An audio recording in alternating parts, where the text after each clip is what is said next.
स्वागत है आप सभी का मेरे इस नए वीडियो में, खासतौर पे क्लास 10 के छात्रों का। आप देख रहे हैं संस्कृत विनोदनी द्वितीय भाग। इसके अंतर्गत आज हम लोग दूसरे पाठ को पढ़ेंगे। पाठ का नाम है सूक्ति मौक्तिकानि। सूक्ति मौक्तिकानि, इसमें 3 शब्द हैं, सुक, धन उक्ति, धन मौक्तिकानि। सुक का अर्थ होता है सुंदर, अच्छे। उक्ति का अर्थ होता है वचन और मौक्तिकानि का अर्थ होता है मोतियों की तरह। तो इस तरह से इस पाठ के नाम का अर्थ हुआ कि मोतियों की तरह अच्छे वचन या फिर सूक्ति रूपी मोती। दूसरे शब्दों में बहुमूल्य वचन।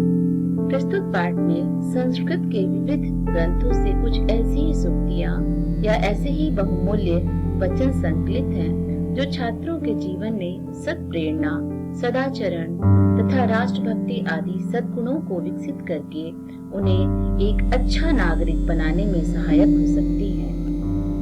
इन सूक्तियों के प्रयोग और उपयोग को दैनंदिन लोक व्यवहार में देखा जा सकता है, यानी रोजमर्रा के लोक व्यवहार में देखा जा सकता है। इनके प्रयोग से भाषा मधुर, परिष्कृत, प्रभावनी तथा प्रेरणाप्रद हो जाती है। अतः संस्कृत वाङ्मय के विभिन्न ग्रंथों, वेदों व पुराणों से सूक्तियों को चयन कर प्रस्तुत पाठ का संकलन किया गया है। आइए देखें ये सूक्ति रूपी मोती अर्थात बहुमूल्य वचन कौन कौन से हैं जो कि आपके इस पाठ के अंतर्गत रखे गए हैं। पहली सूक्ति है एक एव जगत सृष्टा। एक का अर्थ होता है एक, वन, एव मतलब ही। जगत सृष्टा में 2 शब्द हैं, जगत धन सृष्टा। जगत का अर्थ होता है संसार और सृष्टा का अर्थ होता है निर्माण करने वाला या निर्माता। आइए इसकी संस्कृत व्याख्या देखते हैं। जगतः अर्थात संसारस्य, सृष्टा अर्थात निर्माता, एकः एव ईश्वरः अस्ति। इस तरह से इस पूरे वाक्य का अर्थ हुआ कि जगत यानी संसार का, सृष्टा यानी निर्माता, एकः एव ईश्वरः अस्ति, एक ही ईश्वर है। यह सूक्ति श्री रामानंद के दिग्विजयम नामक काव्य से संकलित है। इसमें ईश्वर की सर्वव्यापकता और सर्वोच्चता पर प्रकाश डाला गया है। आइए इसके हिंदी भावानुवाद यानी व्याख्या को देखते हैं। संसार को बनाने वाला एक ही है, अर्थात संसार में हमें जो असंख्य वस्तुएं दिखाई देती हैं, प्राणियों की जो असंख्य जातियां और उनके विविध रंग रूप ये सब दिखाई देते हैं, उन सब की रचना किसने की है? सिर्फ एक, वही ईश्वर ने ही की है। आशय यही है कि संसार में एक ही सर्वोच्च सत्ता है, ईश्वर। वही इसका सृष्टा है और विनाशक है, यानी कि वही निर्माता भी है और वही विनाश करने वाला भी है। ईश्वर, अल्लाह, राम, रहीम आदि उसके विभिन्न नाम हैं जो हमारे द्वारा किए गए हैं। ये सब अलग अलग नहीं है, वरन एक ही तत्व के विभिन्न रूप हैं। दूसरी सूक्ति है ऐक्यम महीयो बलम अस्ति लोके। ऐक्यम का अर्थ होता है एकता, मह्यः का अर्थ है महान, बलम अस्ति यानी बल है, अस्ति में है, 2 शब्द से बलम धन अस्ति। लोके यानी संसार में।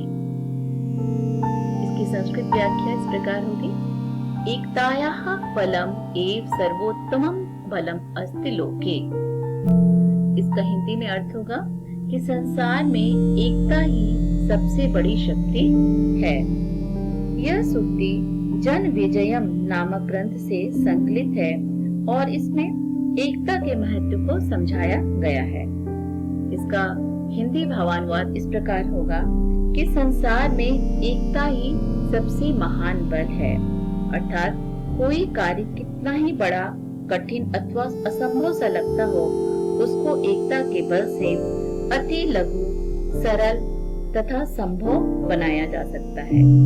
एक अकेली चींटी भी भले ही कुछ न कर पाए, किंतु हजारों चींटियां मिलकर पर्वतों को खोखला कर सकती है।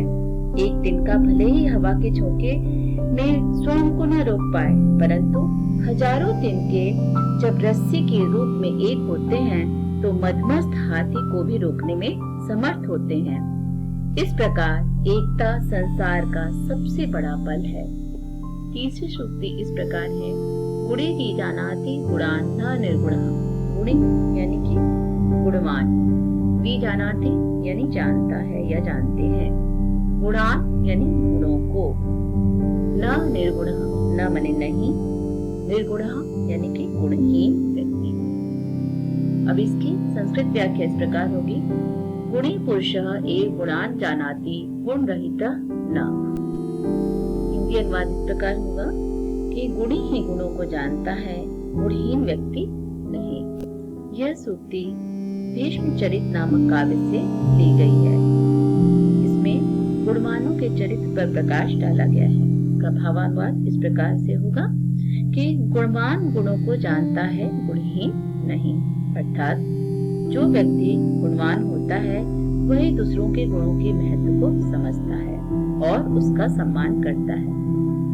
गुणहीन व्यक्ति के लिए गुण दोष एक जैसे ही होते हैं।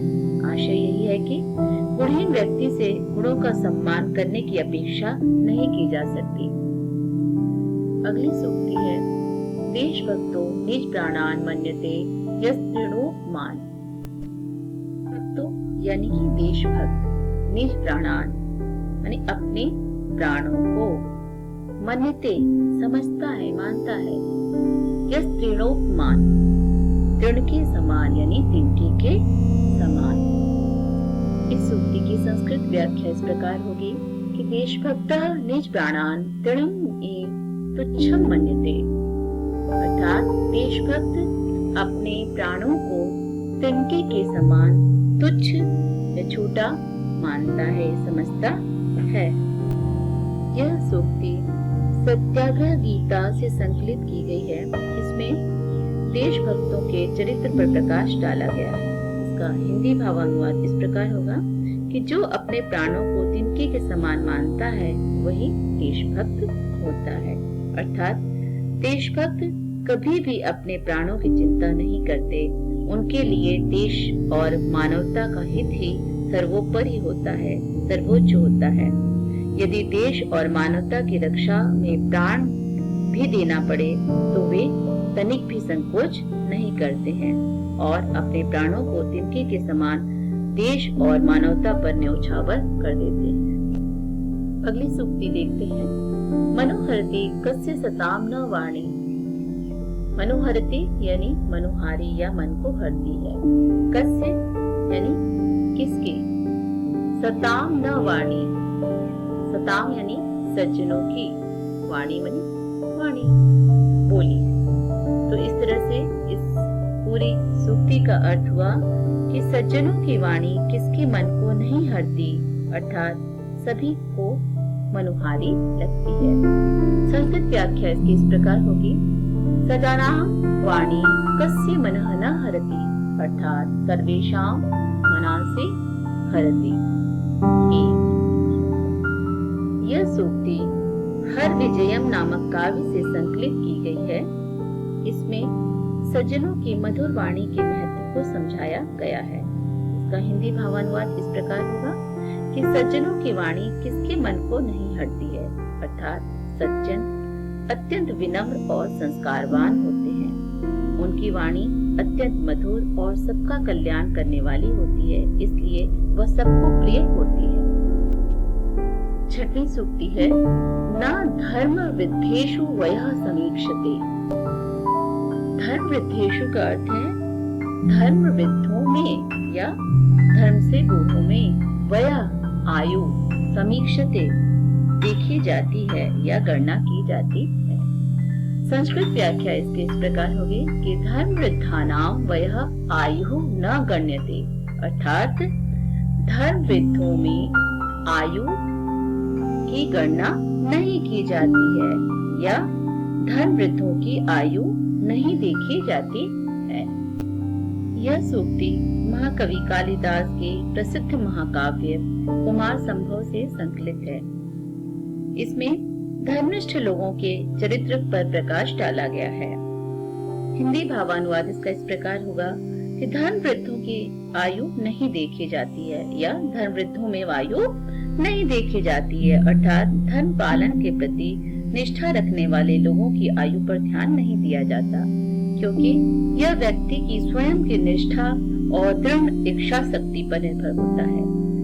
धर्मनिष्ठ होने के लिए व्यक्ति का बूढ़ा होना आवश्यक नहीं है, अथवा हम यह भी कह सकते हैं कि प्रत्येक बूढ़ा व्यक्ति धर्मनिष्ठ हो यह आवश्यक नहीं है, और प्रत्येक युवा धर्म से विमुख हो यह भी आवश्यक नहीं है। एक युवा और वृद्ध समान रूप से धर्मनिष्ठ अथवा धर्म विमुख या धर्मज्योत हो सकता है।